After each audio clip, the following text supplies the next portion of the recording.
3 years ago, a patient sat across from me and said something I will never forget. She said, "I have done everything right at night. Everything. And I still cannot sleep." She wasn't exaggerating. She had blackout curtains, a white noise machine, no screens after 9, magnesium, melatonin, chamomile, a weighted blanket. Her nighttime routine was perfect, and she had not slept well in 14 months. What nobody had asked her, not one doctor, not one therapist, not one article she read, was a single question about what she did in the morning. That question changed everything. And what I'm about to explain to you today is going to change the way you think about insomnia entirely. Because the reason you can't sleep tonight has almost nothing to do with tonight. The timer was set this morning, and you missed it. Her name, I'll call her Laura, mid-40s, teacher, generally healthy. She came to my clinic after 14 months of worsening insomnia. She'd fall asleep around midnight, sometimes 1 in the morning, wake up at 6:30 for work, drag herself through the day on 3 cups of coffee. By 4 in the afternoon, she was exhausted. By 10 at night, wide awake again. Every evening, it was the same cycle. Dead tired all day, wired at bedtime. Her GP told her it was stress, gave her a prescription for a sedative. It helped for 2 weeks, then stopped working. She went to a psychiatrist. They said it was anxiety. Added another medication. She came to me after both stopped working, and she was now on 2 prescriptions, still averaging 4.5 hours a night. The first thing I asked her was what time she woke up. 6:30, she said. And then I asked, what happens next? She described it exactly the way most people would. Alarm goes off. She picks up her phone, scrolls for 10 minutes, gets up, closes the bathroom door, gets ready in artificial light, drives to work in a car with tinted windows, arrives at a classroom with fluorescent ceiling panels. And that was her morning. Every day? For years. She never once stepped outside before 10 in the morning. That was the cause. Not the stress. Not the anxiety. Not her nighttime routine, which was actually excellent. The problem was her morning. And until someone looked there, nothing was going to work. Here's why. Buried deep in your hypothalamus is a cluster of about 20,000 neurons called the suprachiasmatic nucleus. Most people have never heard of it. It is the single most important structure in your body for sleep. It is your master circadian clock. It tells every organ, every hormone, every cell what time it is. And it takes its primary instruction from one input, light entering your eyes in the morning. When that light is strong enough, and we're talking outdoor daylight, 10,000 lux on a cloudy day, up to 100,000 on a clear one, it sends a signal through specialized cells in your retina directly to that clock. That signal does 2 things. It locks your cortisol spike to the morning, which is when it belongs, and it starts a timer. Roughly 14 to 16 hours after that signal arrives, your brain will release melatonin. Not because you took a pill, because the clock told it to.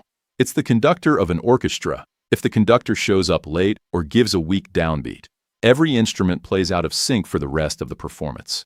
Now here's the problem. The average person spends 90% of waking hours indoors. That's not my number. That comes from a U.S. General Services Administration study. 90%.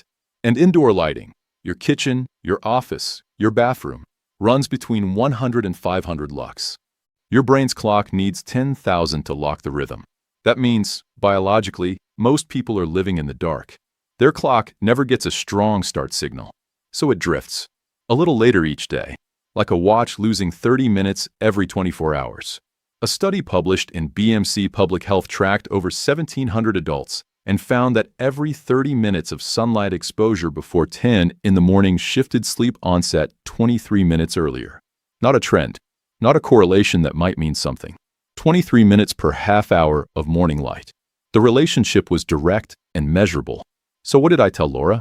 Before anything else, before we touched her supplements, before we changed her medication, before any conversation about nighttime, I told her to go outside within 30 minutes of waking up. No sunglasses. Not through a window. Standard glass filters out roughly half the light intensity these cells need. Outside. Face the sky. 5 to 10 minutes on a clear day, 15 to 20 on an overcast one. That's it. Within 4 days, she said her mornings felt different. Not a miracle, just different. By day 10, she was falling asleep before 11 for the first time in over a year. But the morning light was only the first layer. Because Laura had another problem that most people in this pattern share, and it was hiding inside her coffee mug. She drank her first cup of coffee within 15 minutes of waking up. Most people do. It feels necessary. It feels like the only thing holding your morning together.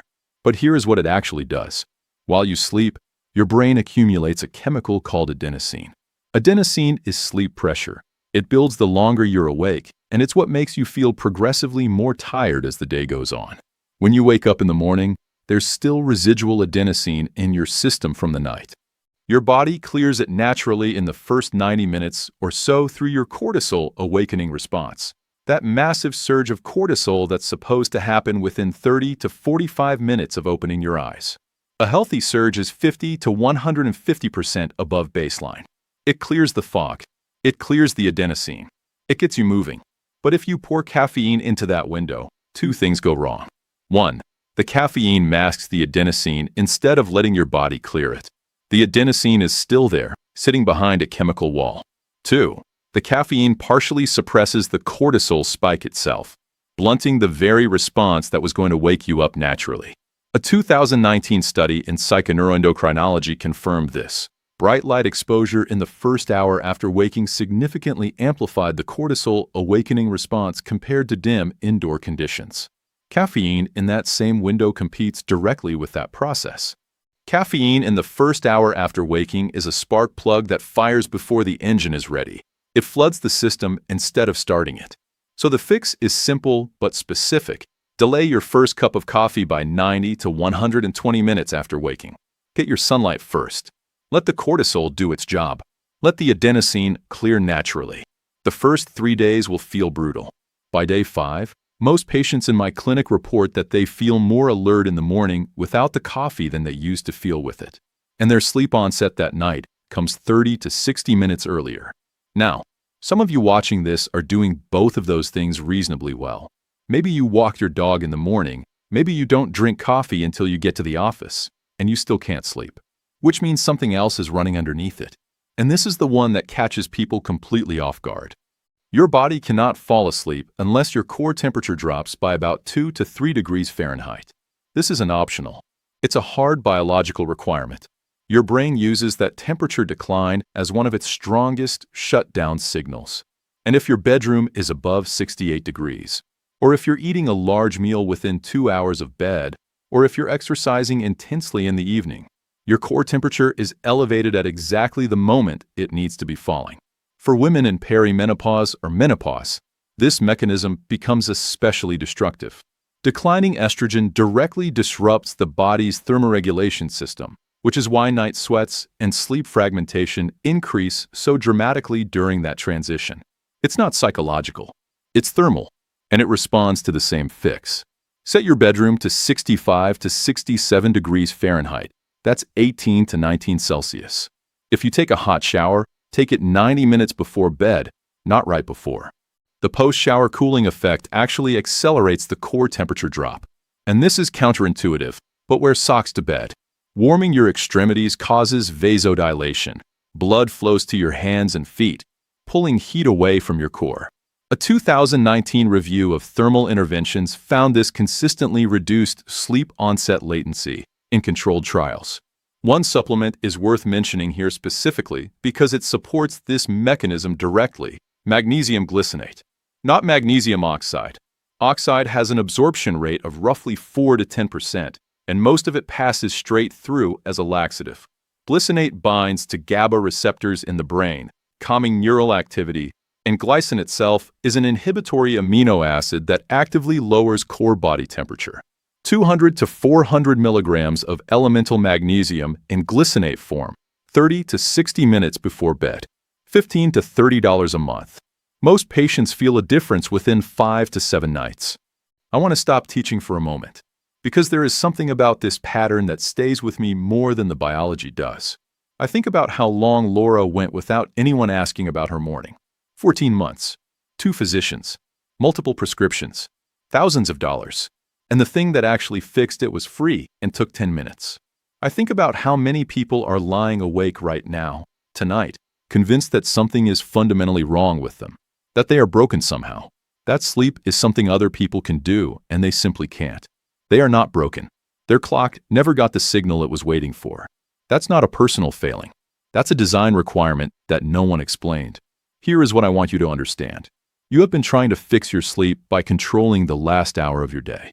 But your brain decided whether you would sleep well tonight 16 hours ago, in the first hour after you woke up. The morning sets the night. That is the single most important sentence in this entire video. The morning sets the night.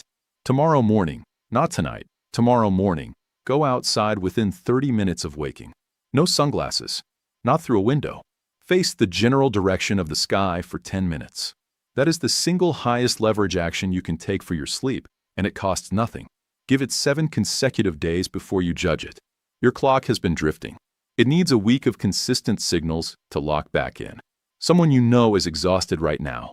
They've tried every supplement, every app, every nighttime ritual. They have never once considered that the answer was waiting for them at sunrise. Send them this video. It might be the first time anyone pointed them toward the morning. Everything I've shared today is based on current peer-reviewed research and my clinical experience. It is not a substitute for a personal medical evaluation. If you snore loudly, if a partner has witnessed you stop breathing during sleep, or if you experience crushing daytime sleepiness despite adequate hours in bed, please see a sleep medicine specialist. You may have obstructive sleep apnea, a condition affecting an estimated 39 million Americans, with 80 to 90% of cases still undiagnosed. Behavioral protocols alone do not resolve sleep apnea. Your doctor needs to evaluate you directly.